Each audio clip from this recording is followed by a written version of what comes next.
김포 도시철도 개통이 또 연기됐습니다. 이미 한 차례 지연 고통을 겪었던 시민들은 분노했습니다. 부평구 체육회 간부가 부평구 의원에게 욕설을 해 파문이 일고 있는데요. 구 의원들이 구 체육회 회장인 차준택 부평구청장을 겨냥해 임시회 소집을 요구했습니다. 폭염으로 에어컨 사용이 급증하고 있습니다. 화재 예방을 위해서는 실외기 점검은 필수입니다.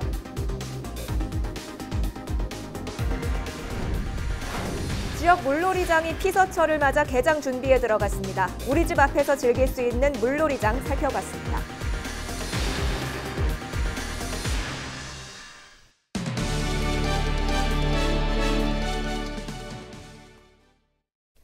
시청자 여러분, 안녕하십니까? 헬로티비 뉴스 시작합니다. 오늘의 첫 소식입니다. 김포 도시철도 개통이 또 연기됐습니다. 국토부가 요구한 안전검증을 거치려면 최소 2달 후에나 개통이 가능할 전망인데요. 이미 한 차례 도시철도 개통 지연을 겪었던 지역민들의 분노는 그야말로 부글부글 끓어오르고 있습니다. 이세진 기자의 보도입니다. 김포 골드라인의 개통이 불가피한 사정으로 연기할 수밖에 없다는 것을 김포 도시철도 개통이 또 미뤄졌습니다. 지난해 공사 기한을 맞추지 못해 개통이 연기된 이후 두 번째입니다. 이번에 문제가 된 건 안전입니다. 국토부가 도시철도 차량 떨림 현상에 대한 안전 검증을 김포시에 요구하면서 개통은 최소 2달 이후로 멀어졌습니다. 최소 한 달 정도의 꼼꼼한 검증이 실시될 것이고요. 이 검증 결과를 다시 국토부에 제출해서 행정 절차를 이행하는 것이 또 20일에서 한 달간 소요될 것입니다. 그렇다고 해서 2달 후에 도시철도가 개통된다라고 하는 확실한 답변을 시장으로서 드리지 못한 것은 정말 죄송스럽습니다. 개통 지연 소식을 접한 지역은 그야말로 발칵 뒤집혔습니다. 의회는 집행부에 대한 유감을 표하면서도 견제 역할을 제대로 해내지 못했다며 사과 입장문을 내걸었습니다. 앞서 파업을 예고하며 안전 문제를 제기했던 도시철도 노조 역시 개통 지연 사태까지는 예상하지 못했습니다. 이제 긴급 기자회견이 있다고 그래서 내용도 모르고 왔는데 좀 연기되는 것 같아서 좀 저희 입장에서는 좀 당황스럽죠. 저희가 1년 넘게 개통 준비를 했는데도 불구하고 또 국토부 승인이 안 나서 연기되다 보니까 좀 직원들도 좀 사기가 떨어지지 않을까 생각을 합니다. 누구보다 분노한 건 시민들입니다. 지난해에 이어 올해 또 한 번 개통 지연 소식을 듣게 된 시민들은 책임자에게 화살을 돌렸습니다. 감사나 관련자 처벌 같은 후속 대책이 필요하다는 청와대 청원은 하루 만에 10,000명이 넘는 사람들의 동의를 얻었습니다. 지역 온라인 커뮤니티에는 책임자 전원 사퇴를 요구하는 성명서까지 등장했습니다. 한 번뿐이라고 분명히 얘기를 하고 그거를 약속을 하고 책임을 지겠다고 이렇게 약속을 하고 선출이 된 입장이었거든요. 그래서 저희는 그냥 전원 사퇴를 원합니다. 선출직 직원들 다. 그리고 김포시청 도시철도과나 거기에 관련된 이런 관련 관리 감독 부서 포함해가지고 감사 청구를 원하고. 그동안 크고 작은 산을 넘으며 7월 개통만을 남겨놓고 있던 김포 도시철도.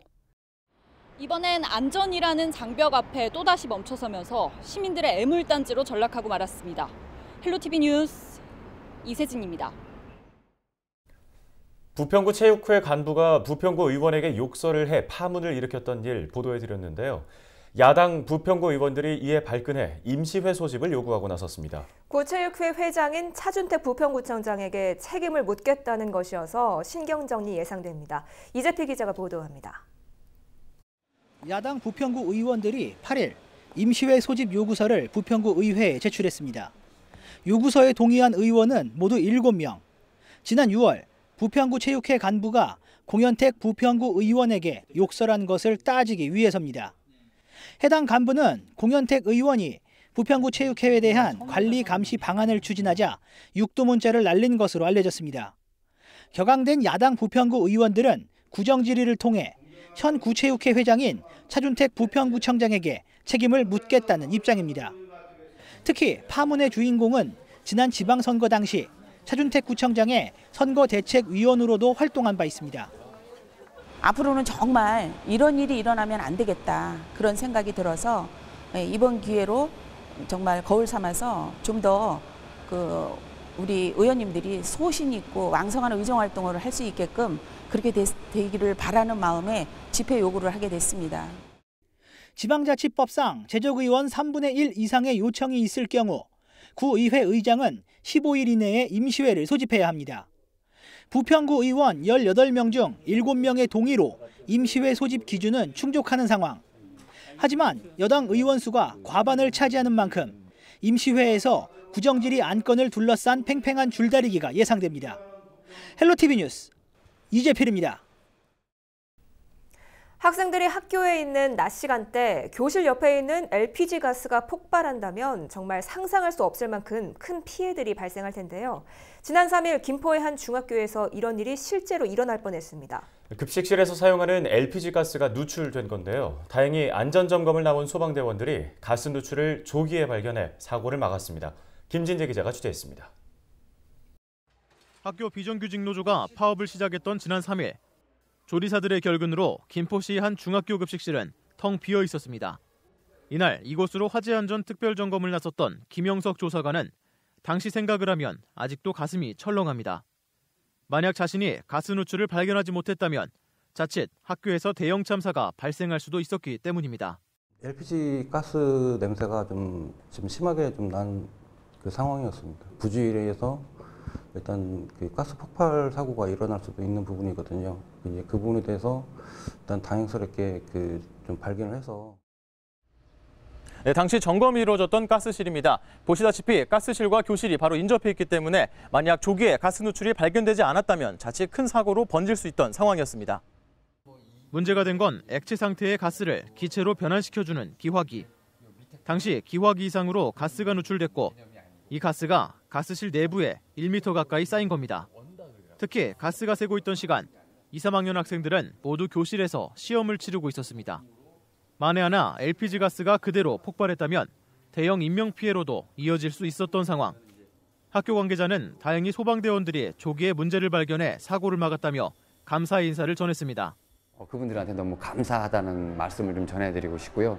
앞으로도 이번 계기를 통해서 학교에서도 조금 더 전기라든지 가스, 건축 이런 부분은 좀 더 신경을 더 써서. 부천소방서는 지난해부터 화재에 취약한 다중이용시설 등에 대해 화재 안전 특별조사를 실시하고 있습니다. 특히 지난 3일에는 특별조사의 일환으로 김포시와 교차 점검을 진행하면서 이번 가스 누출을 조기에 발견할 수 있었습니다. 학생들이 시험을 치르던 교실이 자칫 대형 화재 현장이 될 뻔했습니다. 헬로티비 뉴스 김진재입니다. 부천시 심곡동의 한 오피스텔에서 화재가 발생해 소방당국이 진화 작업을 벌였습니다. 불은 화재 발생 약 20분 만인 오후 3시 4분 완전히 진화됐는데요. 이번 화재로 임산부 1명이 연기를 흡입해 인근 병원으로 이송됐습니다. 소방당국은 건물 4층에서 불이 시작된 것으로 보고 정확한 화재 원인과 피해 규모를 조사하고 있습니다. 인천의 붉은 수돗물 사태가 계속 이어지고 있습니다. 이번엔 피해 지역 학교 3곳에서 발암물질이 먹는 물 수질 기준을 초과해 검출됐는데요.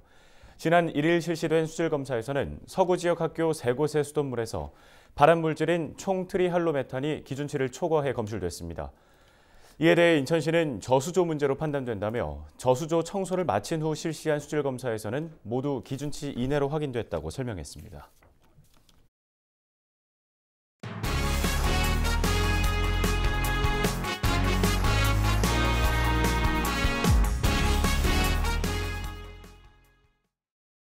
다음 소식입니다. 여름 휴가철이 다가오고 있는 가운데 지역의 소규모 물놀이장이 본격적으로 여름 피서객을 맞이할 준비에 나섰습니다. 꼭 먼 곳으로 여행을 떠나지 않아도 바로 우리 집 앞에서 물놀이를 즐길 수 있습니다. 이정하 기자가 다녀왔습니다. 울창한 나무 사이로 위치한 지역의 한 물놀이터. 물 청소에 바닥 다듬기까지 분주한 움직임이 이어집니다. 7월 초부터 연이어 폭염주의보가 내려지고 있는 가운데 계양 천마산자락에서는 올여름 도심 속 피서 공간을 꾸미기 위한 작업이 한창입니다. 또 자연경관을 그대로 활용하는 동시에 그늘막 등 주민 편의시설도 함께 설치했습니다. 여름철 내내 무료로 이용 가능한 동네 물놀이터. 지역에서는 입소문을 탔습니다. 지난해에는 하루 평균 500명 이상씩 모두 2만여 명이 다녀갈 만큼 인기를 끌었습니다. 개장 전에 저희가 제초 작업도 하고 병해충 방제라든가 이 보시는 바와 같이 청소, 이 방학 기간 내에 여러 번 찾게끔 하고 다시 찾고 싶은 그런 물놀이장이 되도록 그런 준비 작업을 하고 있고요. 계양 천마산 물놀이장은 오는 19일 개장해 한 달 반 동안 피서객들을 만날 예정입니다. 헬로티비 뉴스 이정아입니다. 주말 동안 무더위로 힘드셨던 분들 많으시죠? 에어컨 없이는 정말 살기 힘든 요즘인데요. 에어컨으로 인한 화재도 늘고 있습니다. 특히 필터는 청소를 하지만 에어컨 실외기는 신경 쓰지 않는 경우가 대부분이죠. 화재 예방을 위해서는 실외기 점검이 필수라고 합니다. 심다혜 기자가 보도합니다. 검은 연기가 건물을 삼킬 듯합니다. 건물 밖 에어컨 실외기에서 시작된 화재입니다. 전국에서 에어컨과 실외기에서 난 화재는 567건, 11명이 다치거나 숨졌고 25억여 원의 재산 피해가 났습니다. 화재의 절반은 에어컨 실외기에서 시작됐습니다. 전선 합선 때문에 불이 나는 경우가 가장 많습니다. 에어컨과 실외기를 연결하기 위해 전선을 여러 개 잇는 경우입니다. 때문에 선이 짧으면 긴 선으로 교체하는 것이 좋습니다. 에어컨을 사용하기 전에는 실외기 내부를 청소하거나 점검받아야 합니다. 사용한 지 오래된 에어컨 실외기일수록 내부에 먼지가 쌓여 있을 확률이 높은데 먼지나 습기는 화재의 전기 합선을 일으킵니다. 사용자들은 전기적인 부분에 대해서 전문 지식이 없기 때문에 노후된 에어컨이라면 제조사에 대해서 점검을 받는 게 좋을 것 같습니다. 에어컨 실외기 주변 화재 위험 요소를 살피는 것도 중요합니다. 후미진 곳에서 실외기가 설치되어 있다 보니까 쓰레기 등이 전기 스파크에 옹기에 붙어서 발화되는 경우가 많아요. 실외기 주변에 먼지, 낙엽 등을 제거하시고 미연에 차단을 하면 좋겠습니다. 냉방기기 화재 10건 중 8건은 여름철인 6월에서 9월 사이에 발생했습니다. 때이른 무더위로 에어컨 사용이 늘어날 수밖에 없는 만큼 사고를 예방하기 위해서는 세심한 주의가 필요합니다. 헬로티비 뉴스 심다혜입니다. 다음 소식입니다.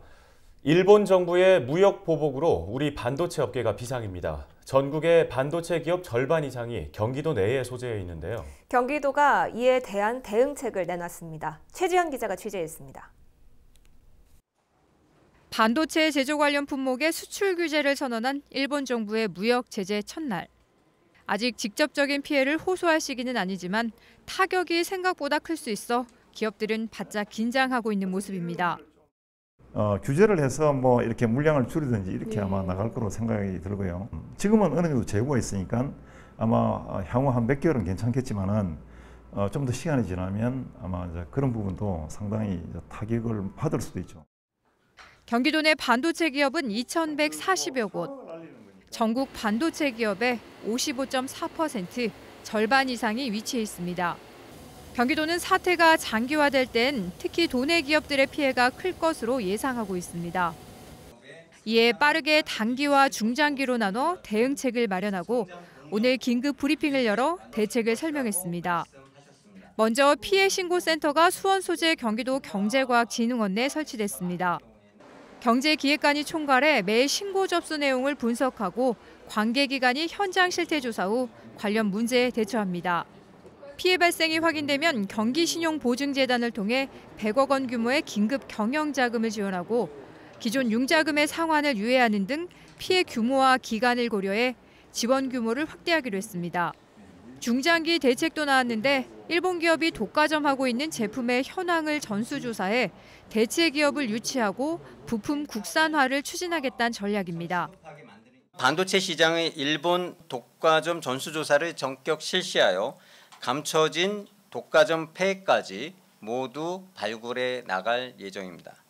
이를 위해 일본 기업을 대체할 해외 기업에 대해서는 현금 지원 및 기업 부지 무상 제공 등 파격 지원으로 중장기적으로 반도체 부품의 국산화 전략을 추진해 나갈 예정입니다. 도는 반도체 산업 분야 각종 예산을 마련하는 한편 집중 육성책을 위한 중앙정부와의 협력도 긴밀히 이어나갈 계획이라고도 했습니다. 경기지TV 최지연입니다. 선거법 위반 등의 혐의로 기소돼 1심에서 무죄를 선고받은 이재명 경기지사에 대한 항소심 재판이 오는 10일부터 시작됩니다. 수원고등법원에서 오후 2시부터 열리는 항소심 첫 공판에서는 직권을 남용해 친형을 강제 입원시킨 혐의에 대한 법리 다툼이 벌어질 전망입니다.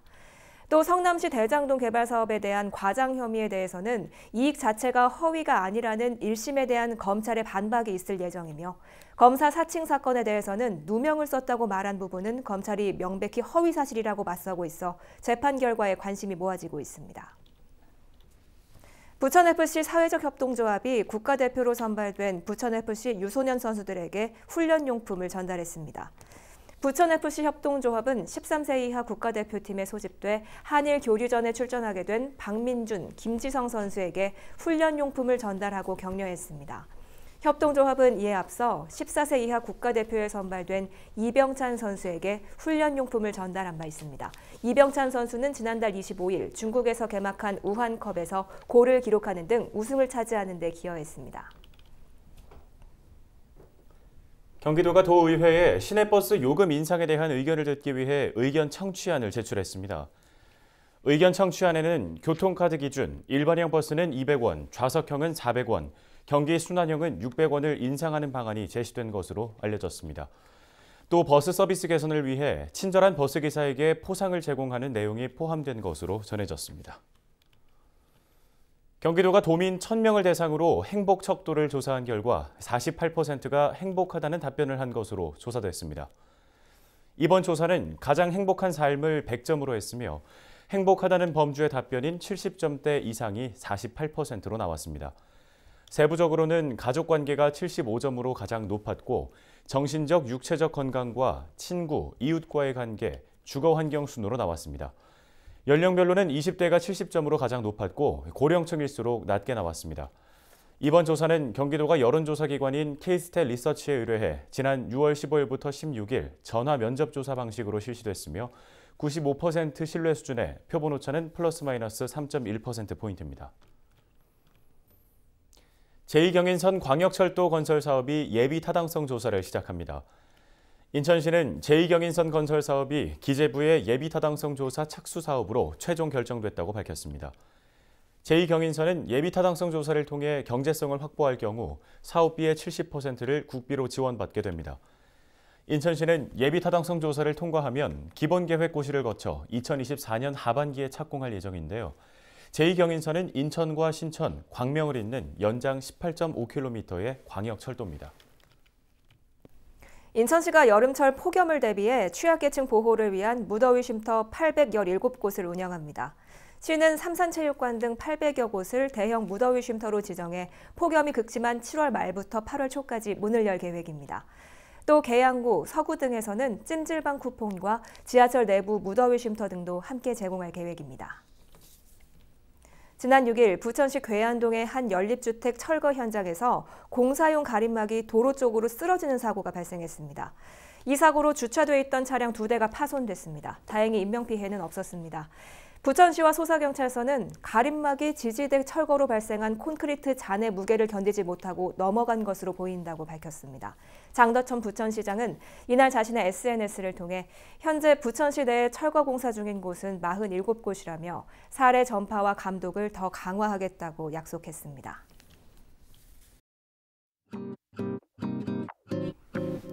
날씨 알아보겠습니다. 지난주에 이어서 계속해서 폭염이 기승을 부리고 있습니다. 화요일 오후까지 33도의 무더위가 예상됩니다. 주간 날씨 볼까요? 마른 장마로 좀처럼 식을 줄 모르는 더위에 고생이 많으셨을 텐데요. 수요일과 목요일 이틀에 걸쳐 비 소식이 있습니다. 덕분에 이번 주는 주말 전까지 큰 더위는 없을 것으로 보입니다. 다만 한낮 일사량이 많아지는 시간대에는 실내나 그늘에서 활동하시고 목이 마르지 않아도 수분을 꾸준히 섭취해 주시는 게 좋겠습니다. 전국 날씨 볼까요? 남부지방을 중심으로 오전부터 하늘이 흐리겠습니다. 서울의 아침 기온 20도, 강원도 춘천 18도, 전북 남원 18도, 부산 해운대 22도 보이겠습니다. 오늘 저희가 준비한 소식은 여기까지입니다. 헬로티비 뉴스는 언제나 지역 주민 여러분 곁에 있겠습니다. 시청해주신 여러분 고맙습니다.